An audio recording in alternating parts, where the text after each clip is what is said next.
everybody fired up? Good? Wide awake? Good? All right. We, this past weekend, we went to, our church actually is a part of a larger network of churches, and we have an annual gathering of these churches, and it's held in Kentucky. And so we're like the outlier. We're the farthest church away from, like, we're like in this little part of our country by ourselves, in this network of churches to which we belong. And so it's a 7-hour drive, and we took all 6 kids with us. We had 8 people in the car. We left Thursday afternoon. We drove a few hours, got a hotel, and then we finished the trip then Friday morning in time for the Friday afternoon conference. We were there. And then incredible conference. God was nice to us and gave us, like, fired us up, gave us some affirmation and spoke some good words into our life. On the way back, when we left yesterday afternoon about 12:30, 1 o'clock, and drove all 7 hours with 8 people in our truck. And our kids don't fight when they're all crammed in one expedition. They just don't. I don't know. Kidding. That's a long trip with 8 people. And you know, it's interesting because as I'm processing this whole conversation we're having about living bold, and I'm telling you, I believe God is doing something. I know God is doing something in my heart. There's a spiritual awakening. And I think He's doing it in our church. I'm hearing rumblings. I'm hearing people talk. And so one of the things that Sherry and I have been talking about a lot is, like, we want to protect what God is doing. We want to nurture that. And so as a result, I'm being very careful about the kind of music that I listen to. And listen, usually when I'm working out, I mean, you may think less of me, but I'll throw on, like, 5 Finger Death Punch or something like that in my garage, like, ah! And I got to work out in my garage, whatever. It's hard to work out to this kind of music that we just did, you know what I'm saying? And then, you know, like, I'll inadvertently listen to country. Now I know you think less of me.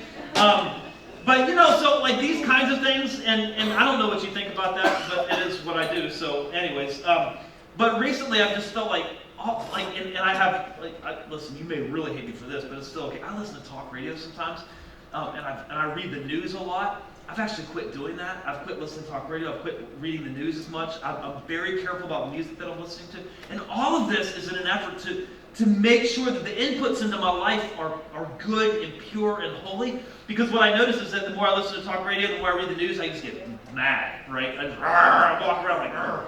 And then when I listen to, like, all these other kinds of music, it distracts me mentally and spiritually and all this way. And so I'm really trying to protect what God is doing. I'm nurturing. I'm being quiet more so I can hear. Right?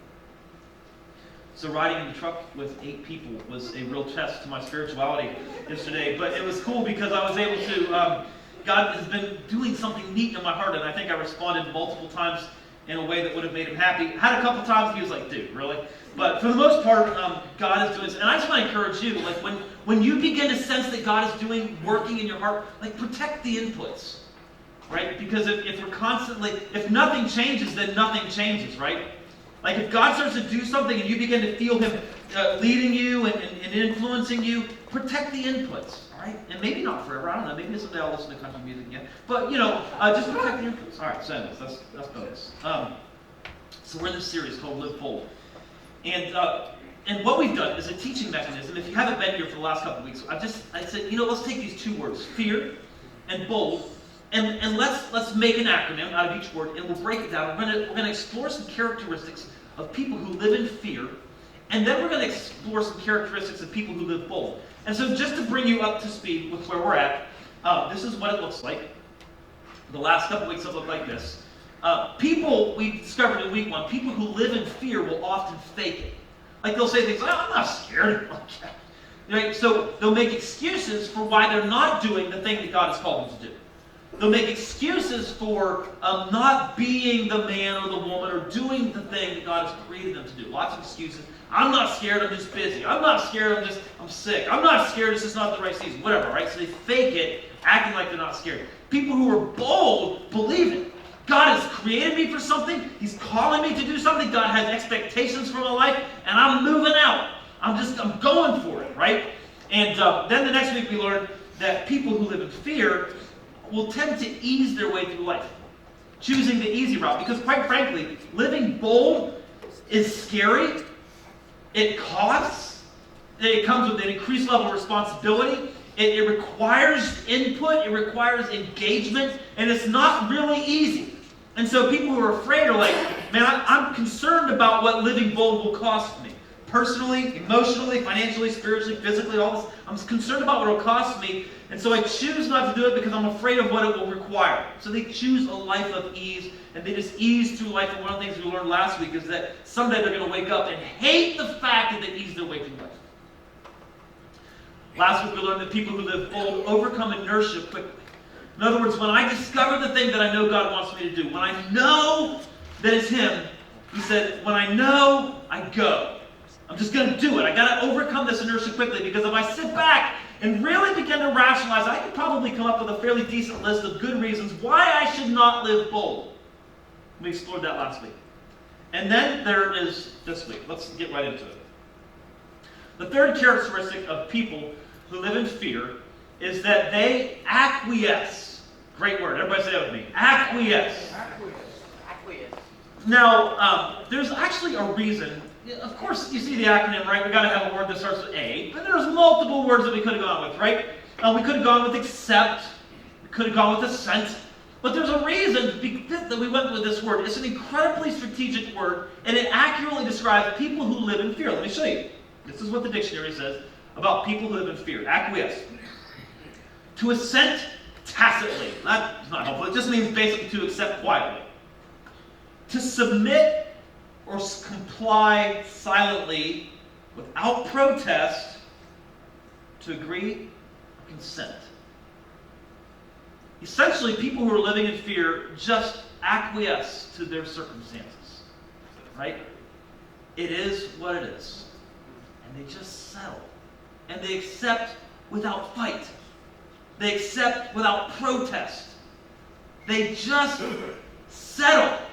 For whatever it is that life puts on them, they just settle. Now here's the thing. There is absolutely a guarantee. Jesus himself said, in this world you will have trouble. Do you agree with that? Yes. And sometimes people think, well, if I'm a follower of Jesus, I won't have trouble. Well, that's not right. Right? Jesus himself said, in this world, listen, you are going to have trouble. You're going to have it. So there's a 100% chance that in this world, bad things are going to happen to you. There's a 100% chance that something is going to happen that's going to inconvenience you, that's going to distract you, that's going to be a crisis, that's going to be unfair, that's going to be unfortunate. And you have a choice here. You cannot choose whether or not it happens. Bad things are going to happen to you. You have a choice, and it is this. Will I acquiesce or not? Will I submit quietly without protest? Will I just kind of go limp and accept whatever it is life puts on me? No. There's a reason that we use the word acquiesce rather than accept. This is what the word accept means. To take or receive something offered, to receive with approval or favor. To agree or consent to accede to respond or answer affirmatively to. In other words, when you accept something, you typically you have an active role. It seems like more of a choice. Oftentimes you accept with a smile. Like, yeah, all right, I'll receive that. But when you acquiesce, it almost feels like I'm a victim here. I don't have a choice, and I have no vote, and I hate it, but I'm just going to settle and accept with no protest, no pushback. People who acquiesce, people who just accept whatever it is that life dumps on them, look, they say a couple things. They say things like, it is what it is. I've never really heard anybody say, it is what it is, right? Usually when people say that, they're like, it is what it is. Like they've acquiesced. They've just accepted whatever it is that life has dropped on them. And there's no, they agree to it. They settle, they comply without protest, without fight. I'm afraid this is what it is now. This is my life. Other times people might say things like this. No, I am who I am. Right? Or it's just who I am. Just settling, being okay with, not fighting against whatever that bad situation is or whatever those unfortunate circumstances are in which you happen to find yourself. Now, we could give all kinds of illustrations, and I do want to tell you a couple stories here in just a second. But the truth is, I would bet, I'm not thinking of anyone in particular, but I would bet that in this room, there's someone or someones who have acquiesced. Life has been hard. Life has been unfair. Life has brought unfortunate events in your way, and you have just settled. And your basic approach to life is simply this: I'm afraid it is what it is. It's just, and you settled, you complied, you've accepted without protest or fight. I'm too hurt, I'm too broke, it's too late, I'm too old, it's not fair, I didn't deserve this, so we settle. If you're in this room and that is your story, there are two things I would like to do. Some of you, I would like to, I know people like this, and you probably do too. People who just acquiesced, right? You just want to grab them, like, dude, come on, get out of this. You've got this. Like, you do not have to accept this. You can protest this. You can fight this. You can change, right? And there are other people, if you did that to them, they would just break. So those people, put your arm around them and say, let me tell you some stories. Like, for instance, let me tell you the story. Do you know who this is? This is Grandma Moses. Anybody know who Grandma Moses is? This is a really cool story. Listen. She is one of the most famous painters in American history. And do you know how old she was when she first started painting? 90. No. 76. Still pretty old, right? But listen to this. Do you know why? No, it's really not old, right? Age is relative, right? So, do you know why she started painting? Because for years she had embroidered, right? She had made things, embroidery. Is this how you embroider, by the way? Sure. Something like I'm fish hooking, right? For years she had embroidered, and then arthritis set in, and her hands were so disabled by arthritis she could no longer embroider. So at 76 years old, she could have acquiesced and said, it is what it is. I've had a good run. I've embroidered a lot of things. Made a lot of crochets, made a lot of pillows, whatever, blankets, whatever you embroider. She could have acquiesced, and we all would have understood, but she did not. Instead, at 76 years of age, she said, I am not going to acquiesce. I'm going to protest. I'm going to fight. I'm going to do something about this. And she began to paint at 76. If you don't know, right now, 3 years later, after she first started painting, her art was hanging in the Museum of Modern Art in New York. That's kind of a big deal. She had a choice. I can acquiesce. I can fight. I'm going to fight. And then there's this guy, William Ivy Baldwin. On his 82nd birthday, he walked over a canyon in El Dorado Springs, Colorado. This was in 1948. He first made his walk there in 1907. He did it 88 times. Right? And on his 82nd birthday, he was like, I'm going to do it again. And let me just tell you, this canyon was 600 feet across, 582 feet high at its highest point. 82 years old, he's like, I'm going to do it again. His daughter's like, oh, no, you're not. He's like, oh, yes, I am. So she went and said, look, she talked to the arrangers of this event, and she said, if my dad insists on doing it, we're not going to do it at 582 feet. We're going to do it at 125 feet. So at 82 years old, at 125 feet, he walked 600 feet across this canyon at 82 years old. Now listen, 82-year-old dudes, most of the time, listen, here's what we do. We do. They do, right? I'm old, right? I'm gonna sit on the front porch and criticize, right? Or do whatever old dudes do. I don't need. He could have accepted age as a limiter. Instead, he said, "I will not acquiesce. I will not comply without protest. I am going to fight against what would disable me. I'm going to live full." And then there's this one, Diana Nyad. Multiple times she tried to swim from Cuba to Florida, and in 2013, after having failed 4 times, in her 5th attempt at age 64, she swam from Cuba to Florida 110 miles without the aid of a shark cage, 53 hours straight. 64! DJ, where are you? I'm right here. Right. So DJ's a big dude. DJ, you look at DJ, you're like, that guy's in shape, right? He just told me today, he walked in and he was telling me how he had swam 75 laps or 75 meters, right? A long ways, right? And when he was done, he's like, my heart was just pounding and pounding, right? I look at this lady and I'm like, and I was looking at DJ, I'm like, I don't even know how you swam that far. I would die if I swam that far. And then I'm guessing DJ's looking at her because I'm like, 64? 110 miles? 53 hours? With no cage to protect you from sharks? After you failed 4 times?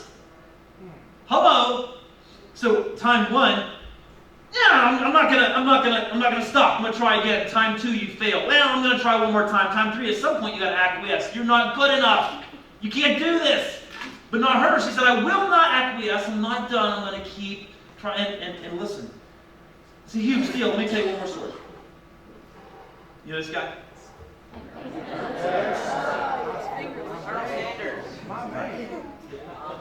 So this guy, like I had no idea about his story, and so I started reading. I'm like, I gotta really tell you the story. So he was born in 1890, and he was the oldest of 3 children.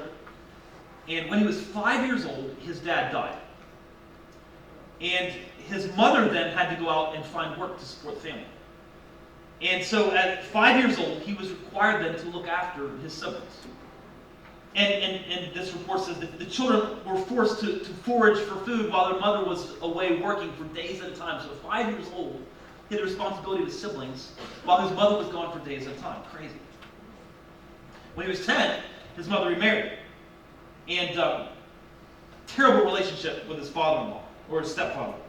At age 13, he dropped out of 7th grade and left. He went out into the world by himself. When he was 16, he falsified his documents so he could join the military. And then, when he got out of the military, he got married. And their first son died. Infected tonsils. Terrible way to lose a child. Right? He then became a fireman. And while he was working as a fireman during the day, he was studying law at night. And he lost his job as a fireman because he got in a fight with another fireman. Right? So he had a bad time. That's all. And then he moved to do some work as a lawyer. And because he wasn't making enough money, his wife and their 3 children, and after the loss of their first one, they wanted to have other kids. She left him to go back home and live with her parents because he wasn't making enough money. Hey, I don't know if you know this, but as a dude, if you're not making enough money to support your family, that's unbelievably demoralizing, right? So he's working his head off. He's not making enough money to support his family. She's like, baby, love you. I'm out. I got to eat. Kids got to eat. Got to be safe. She leaves for 3 years. And then his legal career came to an end. Why? Because he got in a fight with his own client in the courtroom. They disbarred him. Crazy. He beat the crap out of his own client right in the courtroom. Like, you can't be a lawyer, right? So, he then went on to be a laborer on the Pennsylvania Railroad. That didn't work out well, so he got a job selling life insurance. And he was eventually fired for insubordination. So he moved again to Louisville, got a job selling insurance again. While he was there, he established a ferry boat, which did fairly well. It was a success. They were doing well. During that time, he took over as the secretary of the Chamber of Commerce. And he immediately began to realize, I'm not good at this job, so he stepped out, sold his ferry boat industry, and bought a company that made lamps. Well, that failed because another company came in that made better lamps. So then he went to Kentucky, where he sold tires for Michelin. But he lost his job in 1924 when they closed their New Jersey plant. But then he met someone who sold oil from Kentucky, and they said, hey, we have a gas station, why don't you run it? He's like, all right. So in 1930, the gas station was closed as a result of the Great Depression. You see where we're going here? In 1930, they offered him another gas station in North Corbin, Kentucky. And there he began to serve his own brand of chicken. Right? And but it was during this time where there was competition between local gas stations, apparently, that Colonel Sanders was involved in a shootout. A gangster. Right? True, listen to this. With Matt Stewart, who was a local competitor. So Sanders and one of his buddies were arguing with Stewart and another guy. Stewart, local competitor, shot and killed this other guy. Right? Crazy. Sanders is right here in this whole insanity. This guy's a mess, isn't he? So then he's out of that. 1939, he goes to Asheville, North Carolina, where he gets a restaurant and a motel that then caught on fire and was destroyed. So he rebuilt it as a 140-seat restaurant where he started serving chicken. But in 1941, the United States entered World War II, and the tourism began to dry up, and so he had to close his Asheville motel. And the story goes on and on and on and on and on until finally one day, after he determined, I'm not going to acquiesce, he just kept getting up, he kept trying, he kept moving, he kept living bold, and now we know this guy as Colonel Sanders. Yes, we do. But it wasn't like he just showed up and boom, it happened. I mean, boom happened, but not that kind of boom, right? Now, see, if you've done this, listen, here, if you've just acquiesced, I want to say, hey, listen to these people's stories. Like, buck up, come on. But I also want to say to you, I know how it feels. I know what it feels like when you say, I can't go anymore. I can see these people, 65, swimming across the river or the ocean. It's amazing, but I can't even barely get out of bed. Like Colonel Sanders, that's amazing, but man, I can't even barely get my shoes on. I'm just that overwhelmed. I remember when we first moved here to Rock Hill in ministry. I've shared the story, I'm not going to tell the whole story again. But was so devastated by things that had happened, ministry losses that had happened in the future. So disheartened. Literally, if you were here when we first started this church, you remember there was multiple times when you would show up and we would play a video on the screen. Do any of you guys remember that? You know why that happened? Because I didn't have the energy to preach. I could barely stay in ministry. I told my mentor, I can't do ministry. I know what it feels like to 100% be on the bottom. And what I realized is, over this time of darkness, I began to embrace a mindset that went like this. Anytime something good would begin to happen in my life, my first question was this: when is it going to end? Anytime God began to do something good, anytime things begin to pick up, anytime our marriage began to get better, anytime good things begin to happen in the church, the first question I began to have was, when will it end? And in my mind, I realized I have acquiesced. I have embraced this. And I begin to believe it is what it is. This is who I am. I want to tell you something. Some of the darkest days in my life, and I begin to realize I'm not enjoying life. I'm living in fear. I'm always afraid that the good is going to end. I'm always afraid that the bad is what it is. I'm afraid that this darkness, it is what it is. I'm afraid that this streak of bad incidents, this is who I am. I would begin to believe that this is my new normal. Get used to it. And to all of us who have lived or are living this way, I just want to tell you, there is another way. You do not have to acquiesce to your circumstances. You do not have to comply. You do not have to tap out. There is another way. It's how bold people live. Rather than acquiescing to your circumstances, rather than laying down and just meekly receiving the bad that's happened to you or the bad that's happening in your life, there's another way. St. Paul has taught me something that's so important. Here's what he says.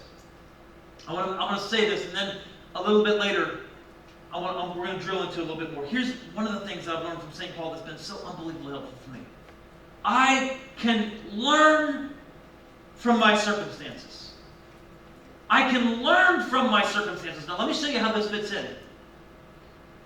People who live in fear acquiesce to their circumstances. In other words, they say, it is what it is.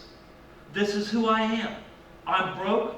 I'm poor. I'm depressed. I'm discouraged. I can't win. I acquiesce. People who live bold say, hey, I may be broke, but I'm learning something and I won't be this way forever. People who are bold say, I may be in a dark place, I may be depressed, but I'm going to learn something and I won't be this way forever. Do you see the difference? Now, one of my favorite authors is St. Paul in the Bible. If you read through his story, you'll find this guy's an adventurer. He's a scholar, maybe a little bit of a curmudgeon, but he was an entrepreneur. He was a strong leader who was used by God to start a lot of churches, and he wrote a lot of things that ended up in our Bible. And one of the letters that he wrote that ended up in our Bible is a letter to a church in Philippi, the city of Philippi. It's called Philippians. And most Bible commentators, people who study and make comments on our scriptures, most Bible commentators will agree that the major theme, one of the major themes of the book of Philippians is joy. Now, a few years ago, we did a series through the whole book of Philippians, from beginning to end, and we called the series, How to Be Happy. Right? So we looked through this whole book in which the Apostle Paul talks about how to be happy, joy, and abundant joy, and overflowing joy. He uses the word joy or some form of it a lot through this whole book. Now here's the thing. Paul wrote this book while he was in prison. Is that not nuts? Does anybody ever watch Locked Up? Am I telling too much about myself this morning? Like, Lock Up, that show, like, I don't know, watching people live behind bars is crazy. I've had the chance multiple times to go into prisons and teach, and it's a crazy thing. You walk in and it's like, this is not a place that you would put the word joy. This is not how you describe this place. Joy, happiness, yeah! It's not that. And yet Paul was in prison, and he writes this letter. It's all about happiness and joy. Like, how does that work? And here's the thing. He wasn't in prison because he had stolen something. He wasn't in prison because he had killed someone. He wasn't in prison because he had lied. He wasn't in prison because he had sold drugs. He wasn't in prison because he had cheated on taxes. He was in prison because he had been telling people about Jesus. That'd be like me. Like, somebody walk through the door right now and say, dude, you're telling people about Jesus, stick them up, right? And they take me to prison. That's all I've done is tell people about Jesus. In that environment, there was a lot of protest. It would be like the Muslim culture today, or the Middle Eastern culture today. Not necessarily the Muslim culture, but the Middle Eastern culture. If you talk about Jesus, it's a crime that could be punishable by imprisonment, etc. Paul's doing good things. He's talking about God, he's talking about Jesus. And then this really bad thing happens. He gets stuck in prison, and it's not a nice prison. And I'm just thinking, it would be easy to acquiesce if you're Paul. Be easy to say, like, trying to do the good thing. Trying to tell people about Jesus, trying to tell people about you, and this. And I guess it is what it is. Right? I guess it is who I am. I'm just a prisoner.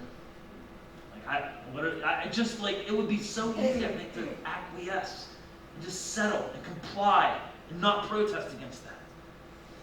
But Paul didn't do that. And so I want to know, how did he live bold when things were so crazy? And he tells us how at the end of his happy letter. This is what he says. In Philippians chapter 4, a lot of you will probably know this verse. In Philippians chapter 4, verse 11 and 13, he says this. He says, I have learned how to be content with whatever I have. Right? I have learned how to be content with whatever I have. And then he says this. I know how to live on almost nothing or everything. I've learned, this is huge, I have learned the secret of living in every situation. Whether it's with a full stomach or empty, with plenty or little. Now, here's what I want you to know. When he had nothing, he did not say, oh, this is what it is. This is who I am. He said, I've learned the secret of how to live there, but it doesn't define me. When I have everything, he did not say, oh, this is what it is. This is who I am. I'm learning something. He didn't say, well, when I'm full or when I'm empty, this is what it is. It is who I am. When I have plenty or little, he did not say, this is what it is who I am. He said, I found a secret that enables me to live in multiple situations, realizing this: my circumstances do not define me. My current circumstances do not. I will never acquiesce to my current circumstances. And here's why. He said, look, because I can do everything through Christ who gives me strength. I can be poor. I can be rich. I can have nothing. I can have a lot. I can be lost. I can be fat. I can do all of this stuff through Christ. Let me add some other things to this list. I can be depressed. I can have ADHD. I can be anxious. I can be tired. I can be broke. I can be overwhelmed. I can be afraid, and you can add whatever you want to that list. The Apostle Paul would say, I may be those things, but it is not who I am. I will not acquiesce to those circumstances. I will not live the rest of my life with a label: depressed, discouraged, anxious, ADHD, or whatever you want to put. I will not live with that label over my head for the rest of my life. And that's the reason. This is not what it is. Wherever you are right now in your life, this is not who you are. This is not what it is, because you have Jesus on your side. And listen, as a man, when I began to realize this, when I learned and believed that Jesus is on my side, I know these things about Jesus. He is strong. He is smart. He is good. He loves me. He has something for me to do. And when I began to learn those things and believe them, I began to change. And here's the secret. When I learned that I could learn, I learned I could change. I'm not stuck. And so I don't ever have to acquiesce. I may be struggling with an addiction, but I'm not stuck, and I'm not going to acquiesce. I may be struggling with depression, but I'm not stuck, and I'm not going to acquiesce. I may be having a hard time in my marriage, but I'm not stuck, and I'm not going to acquiesce. And the reason is because I've learned that with Jesus, I can do some pretty incredible things. Now, I've heard secular teachers say similar things. This is not like, oh, wow, you dug deep in the Greek for that one there, Pastor Paul. Right, no. I've heard secular teachers say similar things. But what would happen, I think the Apostle Paul is making this point, but what would happen if I embraced this as a man who was forgiven from all of my sins because of what Jesus has done for me? What would happen if I embraced this as a man who is known and accepted by God? What would happen if I accepted and believed this as a man who is infused with God's strength and His wisdom and His love? What would happen if I began to believe I can learn anything, and therefore I can change, and all of God's resources are with me? No. As I read through Paul, I realize this. He discovered that regardless of where he was, if I'm rich, if I'm broke, if I'm hungry, if I'm stuffed, if I'm Starbucks, or I'm in Dunkin' Donuts coffee. There is a huge difference, by the way. Can I get a witness? Yeah, thank you very much. I'm not stuck. And the reason is because Jesus is taking me somewhere, and I'm learning things. And if Paul would trust him, he said it will all work together for good. And I'm discovering the same thing, and I know some of you in this room are discovering the same thing. See, the biggest points of learning for me and for Paul and for many of you in this room and for lots and lots of people over lots and lots of time, the biggest points of learning have come in the biggest times of pain. In other words, I've grown the most when I hurt the most. This next line is important. But only when I did not acquiesce. Some of you in this room, I would bet, are hurting like crazy, and you have acquiesced. You've complied. You've accepted it without struggling against it. And guess what? For the rest of your life, you're going to hurt because you've acquiesced. Paul said, here's the difference between me and the person who's acquiesced. The person who's acquiesced says, it is what it is. I am who I am. Things aren't going to change. This is my reality. Paul said, it is not my reality. I've learned I can learn, and I can be different. But if you look back on your life, I would guess this. That you have the greatest memories, that you've done the best growing during the time when the pain was the highest, and you kept going. Is that right? Paul's secret is simply this. Jesus is with me, and he gives me strength, and therefore I do not have to acquiesce to any circumstances. I can learn from them. Now in this letter, he gives a couple of other insights that we can learn from, and I just want to hit them quickly. A little earlier in his letter, he's encouraging the Philippians, the Christians there, to focus on the thing that God is calling us to do. And not get distracted, and not discouraged, and don't end up giving up. In chapter 3, verse 12, he says this. Dear brothers and sisters, pattern your lives after mine, and learn from those who follow our example. I just want to tell you, one of the greatest things that God has given to us is mentors, right? People who've done it before us. Listen, you are not the first person to go through what you're going through. You're not the first person to struggle with depression. You're not the first person to struggle financially. You're not the first person to struggle with your marriage. You're not the first person to struggle with an addiction. But a lot of us think we are, right? And so we don't reach out for help. And Fitz, a couple weeks ago, wrote a song and did a teaching that basically goes like this. I need you, and you need me. And this is the way the church functions. If you're in a situation right now and you have discovered that I have acquiesced and I have accepted this as my reality and I've just kind of accepted it and I'm not fighting against it, the first thing we ought to do is reach out to Jesus and say, I could use some help here. And the second thing we ought to do is to look around and say, who has gone through this before me that I can reach out to? Paul's instruction to us was this. Find someone you can pattern your life after and learn from those. We're following the example of people who are following Christ. The other point Paul makes, and we're going to talk about it more next week, but I just want to hit it this week, is that somewhere along the way he made a decision to not live stuck anymore. He says, here's what I've done. Forgetting the past and looking forward to what lies ahead, I press on to reach the end of the race and receive the heavenly prize for which God through Jesus Christ is calling us. I've made a decision. I'm not acquiescing anymore. I'm not going to be labeled an addict. I'm not going to be labeled as one who is always anxious. I'm not going to be labeled as one who is struggling with fear. I will not acquiesce. I've made a decision. Let me just say kindly, some of us in this room, some of you have accepted your situation. It is what it is. I am who I am.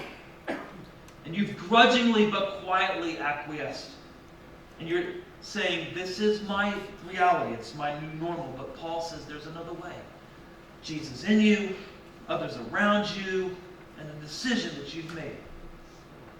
And see, when I learned that I could learn, begin to change, and things begin to change. And since then, I've found that my circumstances do not define me. This is the line that I really want you to hold on to. I've realized I have not become. I am becoming. I have not become an addict.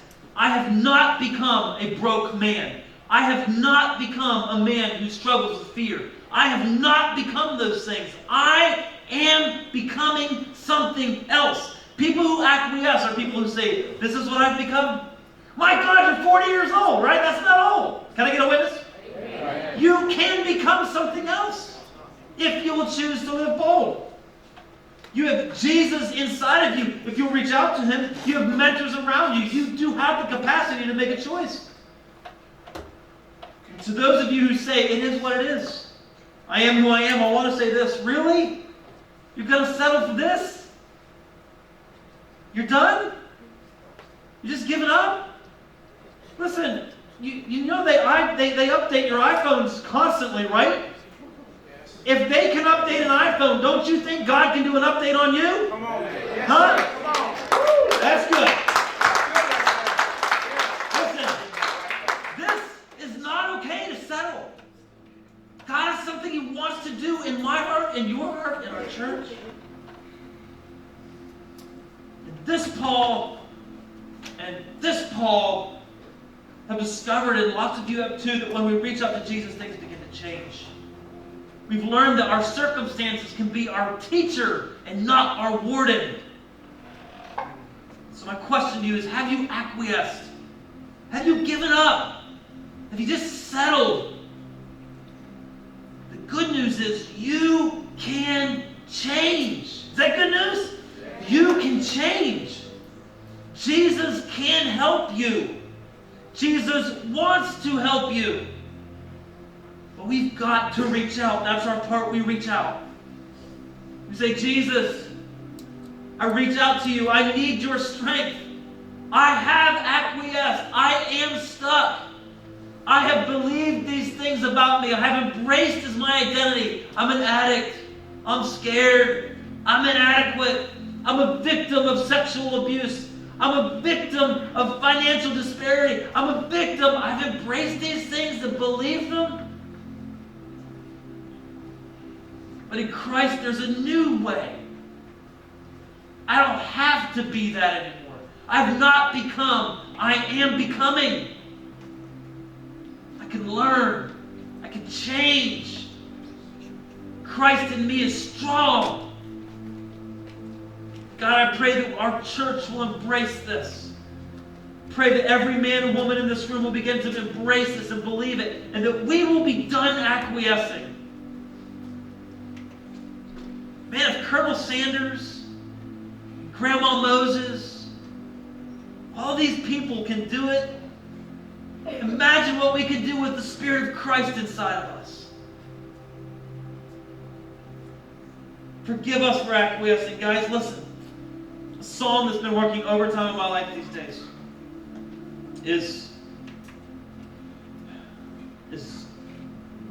this song, like, nothing is impossible. And we sang it a little bit earlier. It's a bit of a raucous song, but I think sometimes we need a little bit of a raucous song to wake us up, don't you? Yeah. God, I pray that as we're going to stand, we're going to sing these words, nothing is impossible. And there's some people in this room today that need to stand up and believe those words. Some people in this room that need to embrace those words and stop acquiescing. Reach out to Jesus. Reach out to mentors. Make some decisions, God. Help us to do this. Nothing is impossible when Jesus is on our side. Thank you for your word. Thank you for the Apostle Paul. Help us to live bold. Here's what we're going to do. Would you all stand with me?